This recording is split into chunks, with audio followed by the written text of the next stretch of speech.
I'm Howard Dory. And I'm Jess Dory. And we host Plotting Through the Presidents. We take deeply researched, deeply irreverent dives into the myths, mysteries, and scandals of the men and women who shaped America. Join us as we dive deep into topics like the undeniable riz of Aaron Burr. The what now? And the odd feeding habits of everyone's favorite founder, John Adams. Subscribe and follow Plotting Through the Presidents now to plot along with us. Find out more at plodpod.com. There's a moment from the autumn of 2024 that Rachel Fortuna Cabral remembers acutely. We're sitting in the history wing, and in front of me is a box. Rachel was on campus at Roger Williams University in Rhode Island, where she's an undergrad majoring in history.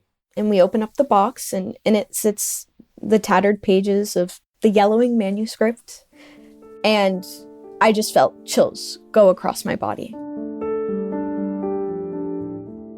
You see this beautiful cursive, and the pages are big. It's not like notebook paper. They are big sheets of paper.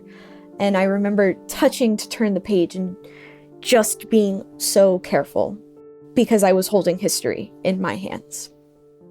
Specifically, it appeared to be the history of Thomas White, an African-American man who escaped slavery in the mid-1800s and lived to recount the tale.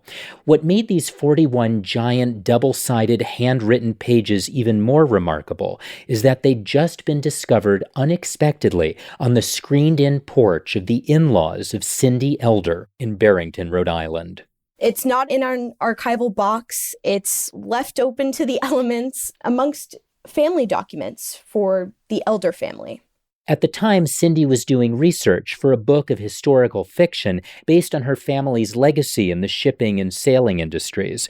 But when she found this unexpected manuscript in a pile of ship logs, newspaper clippings, and other historic documents, she was more than a little confused. What did this narrative have to do with her family? We think that the Elder family had a sailing ship that Thomas was a ship's cook on, but we're really not certain.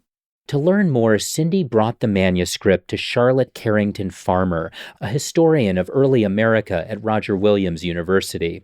Charlotte invited Rachel to help lead an investigation of the manuscript. They wanted to uncover as much as they could about Thomas White and how this document came to be. Smithsonian Magazine recently reported on its discovery and significance. I had already read the manuscript and started to familiarize myself with it, but it's so different from reading the transcribed version on a Google Doc and then seeing and holding the manuscript itself, these tattered pages that have watermarks on them and are ripping away. But it was a very emotional experience. And I want to be able to ensure that that feeling that I had gets to Thomas's descendants. I want them to be able to have that feeling too. From Smithsonian Magazine and PRX Productions, this is There's More to That, the show that views history as a living journey. I'm Ari Daniel.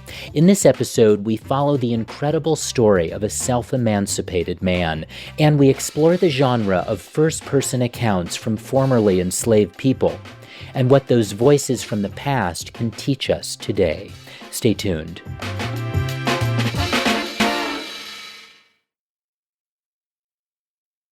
So you're holding these pages. They tell a story about a man named Thomas White. Who was Thomas White? He was a remarkable man, genuinely. I mean, when we talk about this manuscript, we talk about it in the context of slave history. But to me, this manuscript goes beyond that. Thomas is not just a man who escaped enslavement.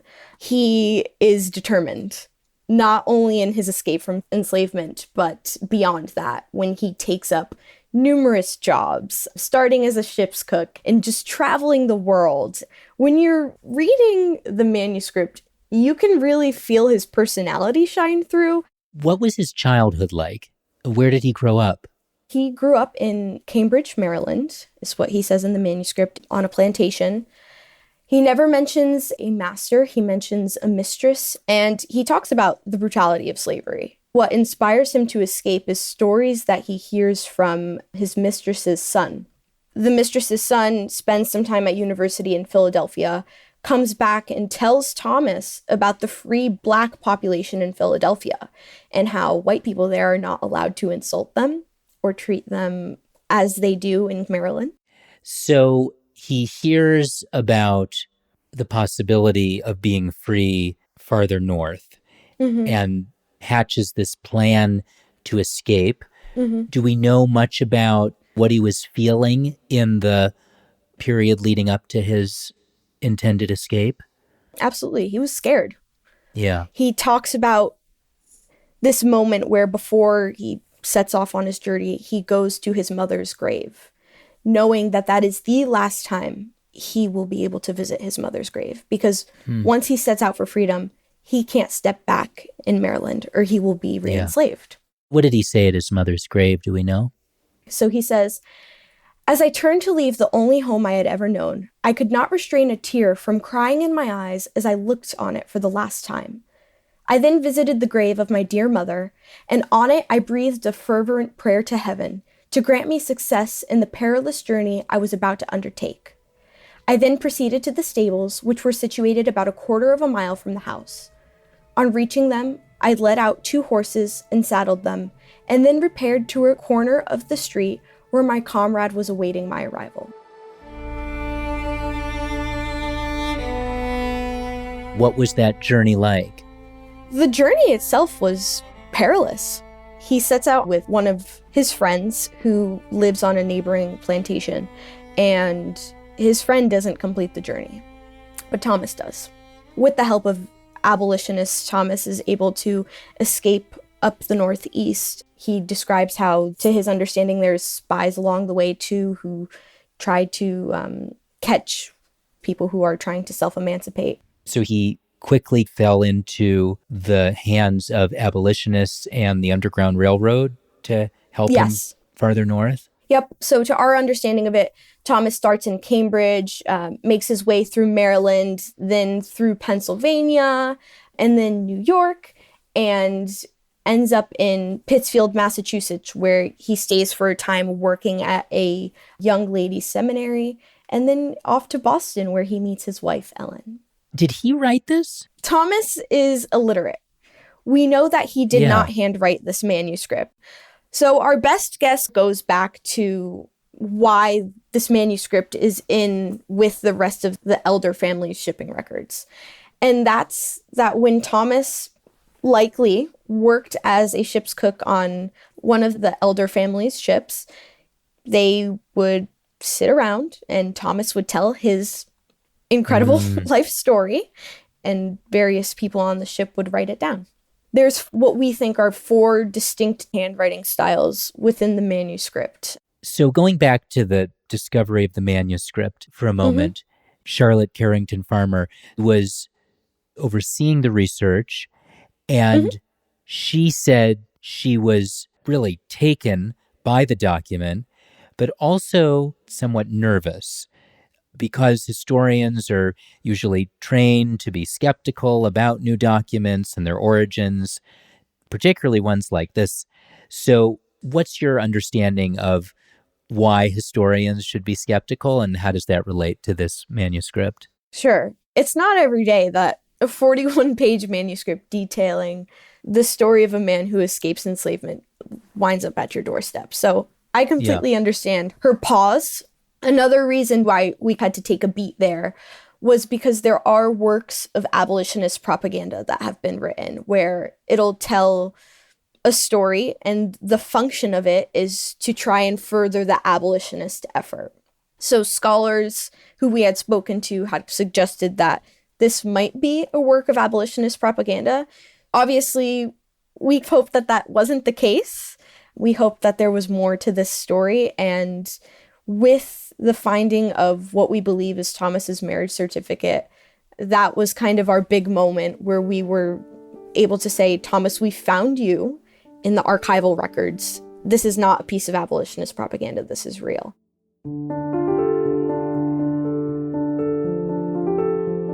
I think another thing too is the manuscript is so detailed, and a lot of it does line up with real places and things that we know happened within history. For example, the Young Ladies Seminary in Pittsfield, Massachusetts, that I said Thomas works at for a time, we know that that existed because of research that we've done. So it seemed too detailed to just be a piece of abolitionist propaganda.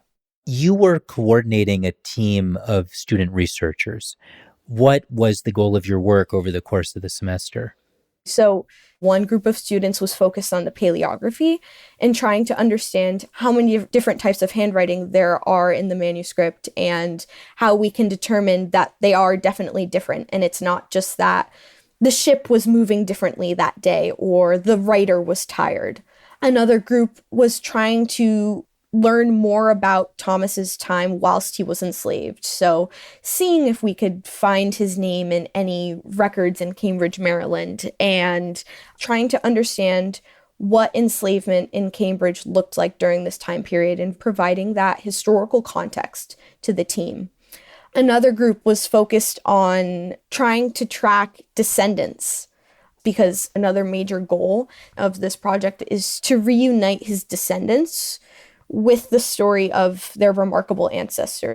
That group found the marriage certificate and who we believe to be Thomas's daughter. And we hope that through the Smithsonian article and podcasts like this, maybe this story will ring familiar to someone and they'll reach out and say, hey, this might be my ancestor.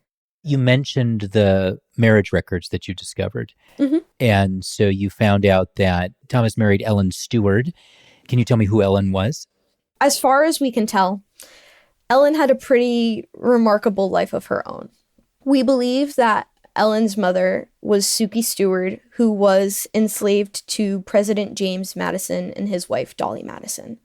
When we found that out, I remember my jaw just dropping because this manuscript already has such significance, I believe, but this just reaffirmed that. And beyond that, Ellen's escape from enslavement is pretty remarkable in itself. She attempts to escape enslavement aboard the Pearl, which is the largest nonviolent escape from enslavement in United States history. Unfortunately, not successful in her attempted escape, is captured, but abolitionists in Boston raise money to purchase her freedom, which is what leads her to Boston, where she eventually meets Thomas. After they married, Thomas White traveled extensively for work. Mm-hmm. Where did he go and what did he do? He starts out as a captain's steward on a ship that goes from Boston to California. And then from there, Thomas travels the world. He goes to Calcutta, he goes to Melbourne, Australia. And leaves his wife behind for months on end. Yes. So the only time that is mentioned in the manuscript that Thomas reunites with Ellen is for a short period of like 3 months in New York that they're together. And why that's so important is because to our understanding, that must be when their child was conceived. And it lines up with census records and everything. The years seem to line up well if they were to spend 3 months in New York together and then their daughter Gertrude was born. But it gets to a point where his wife, Ellen, starts self-reporting as widowed in the census. And I don't know if that's because Thomas has actually passed or because her thought process is, he's always away. Who knows if I'm ever going to see him again?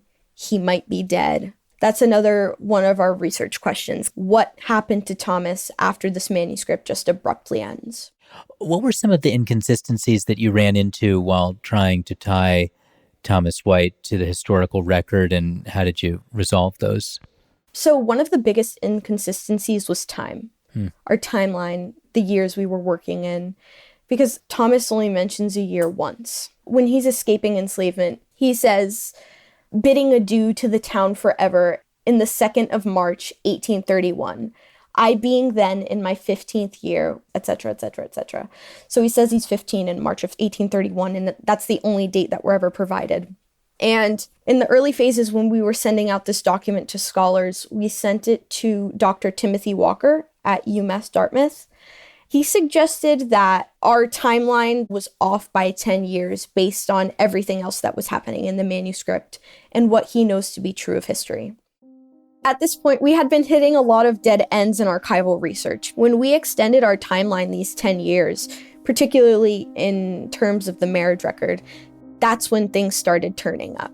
the marriage record actually comes up from 1852. So quite a discrepancy there. So yeah, I would say the biggest issue that we had to resolve was the timeline. And it still is.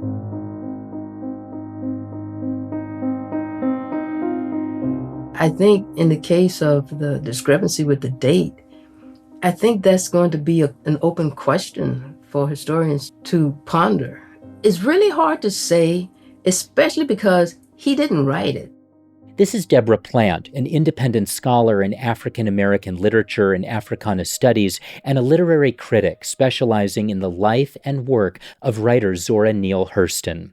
Hurston was a 20th century author, anthropologist, playwright, and member of the Harlem Renaissance. She's most famous for her novel, Their Eyes Were Watching God. But she also compiled oral histories of former enslaved African Americans, including that of Oluwale Kosola, who at the time was believed to be the last survivor of the last American slave ship.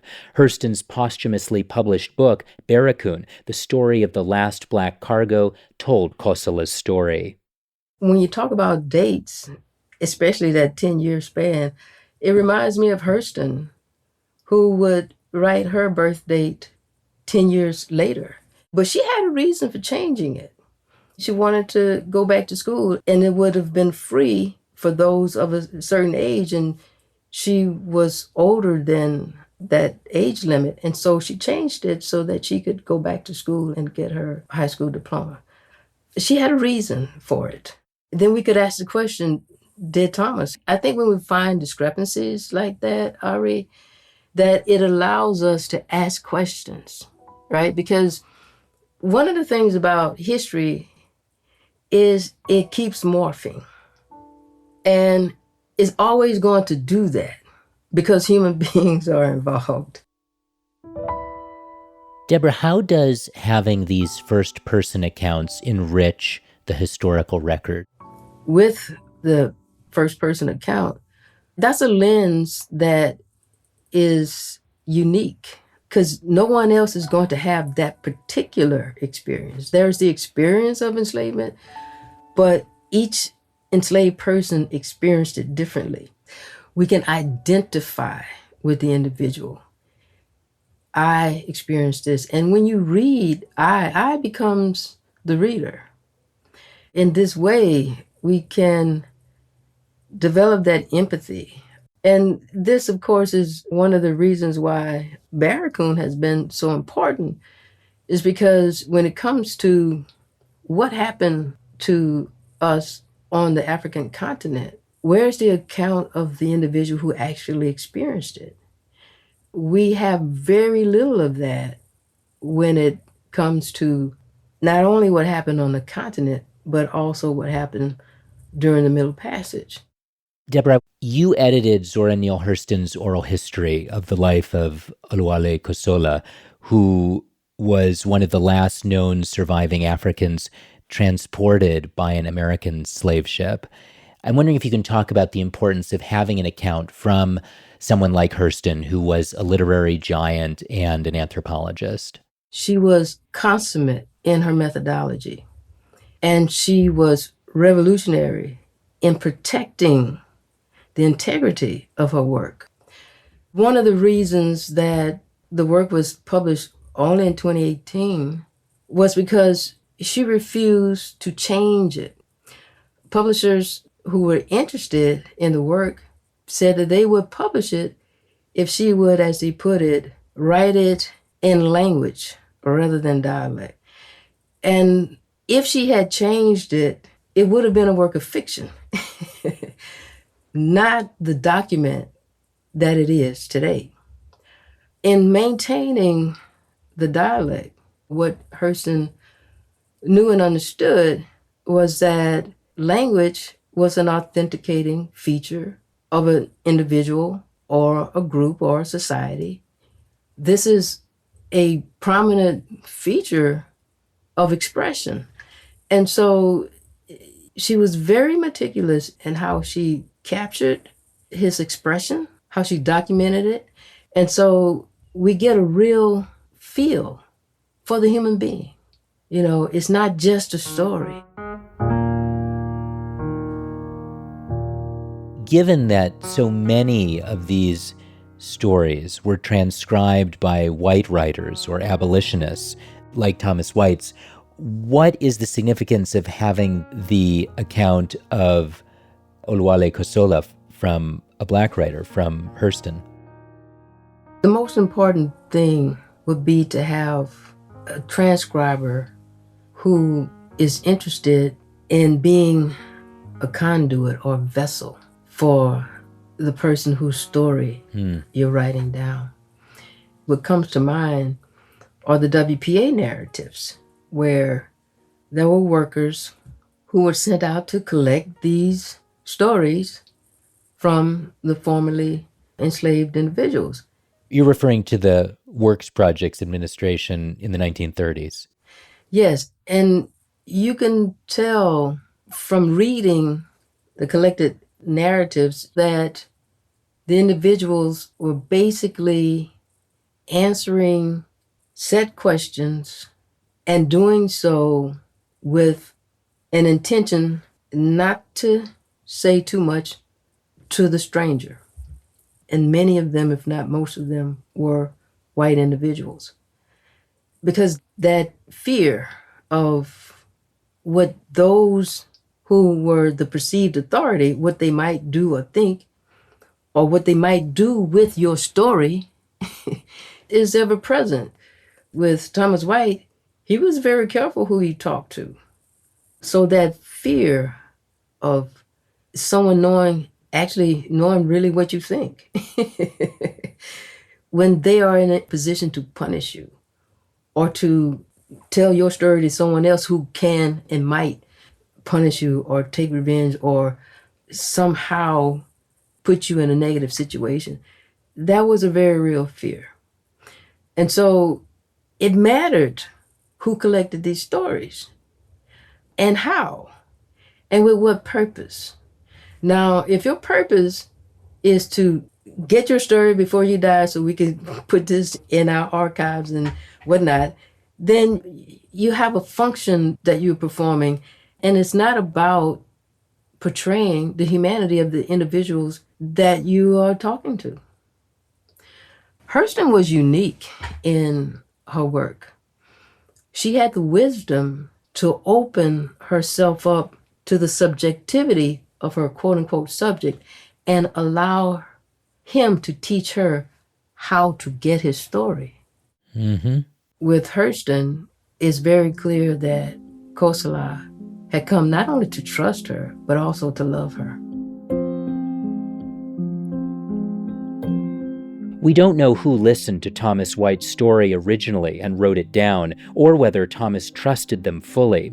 But one thing Deborah Plant can say with certainty is that each account like this that surfaces from someone who was once enslaved adds a piece to the larger puzzle.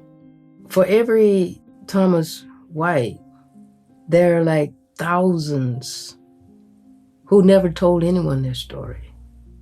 We don't know their story. Yeah. And so, just like with Kosola, Thomas White and those other individuals who have very amazingly been able to have their stories documented in one way or another, these individuals speak for so many whose names we'll never know, whose voices we'll never hear, not their own particular tonality, but in some way, it's encoded in Thomas White's narrative. He is speaking for all of those who didn't have someone to write their story down. And he's speaking for those who died in that institution. It's sort of like the mythology of the wisdom from what's called the hero's journey, right? It's like you escaped, you made it. But all of the experiences of the hero is for the collective, is for humanity as a whole. And so Thomas White's narrative is like this boon that we get from his heroic journey. And it was heroic, right? He manages to escape, to fall into the hands of people who are willing to help and do help, He works hard. He helps others. And so his story, the importance of it is, again, it's like our history is alive. And so here's a voice from another dimension, so to speak, that insinuates itself into our now moment and says, here I am. Here is what I have for us to understand about ourselves as individuals, as Americans, as human beings. We have to keep educating one another and cultivate within one another the empathy required to evolve humanity. I think a manuscript like Thomas White's helps us to do that.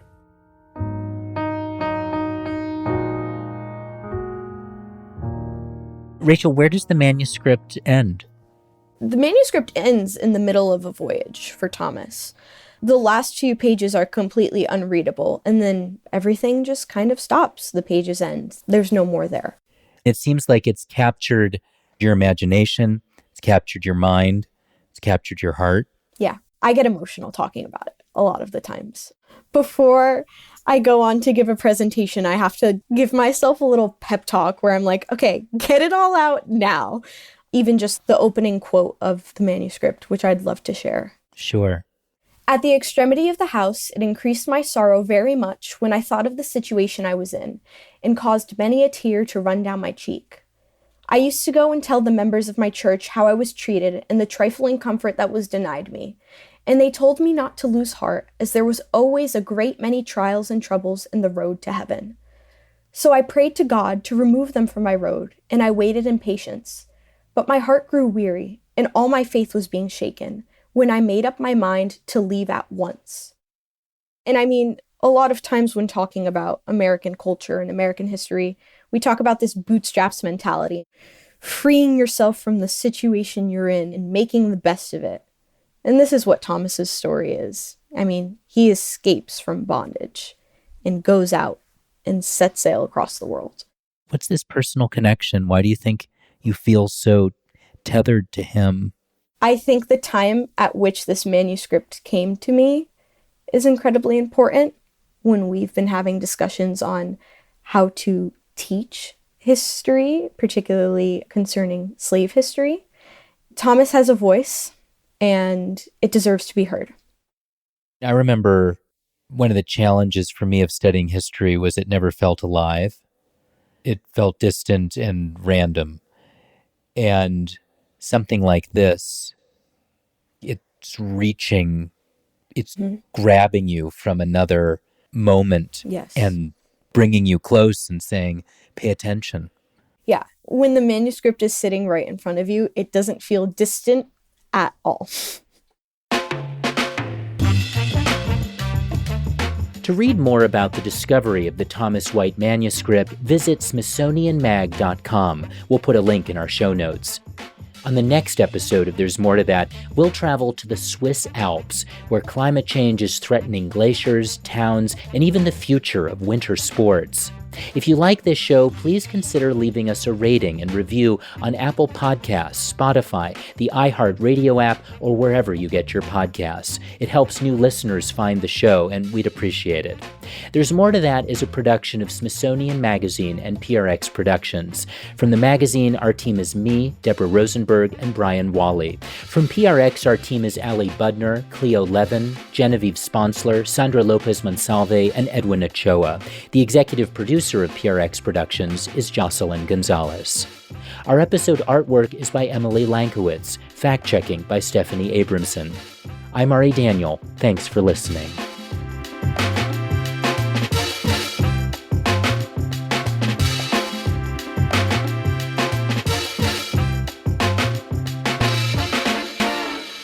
Rachel, have you had any dreams about Thomas White? Or has he come into your life in other ways besides the manuscript?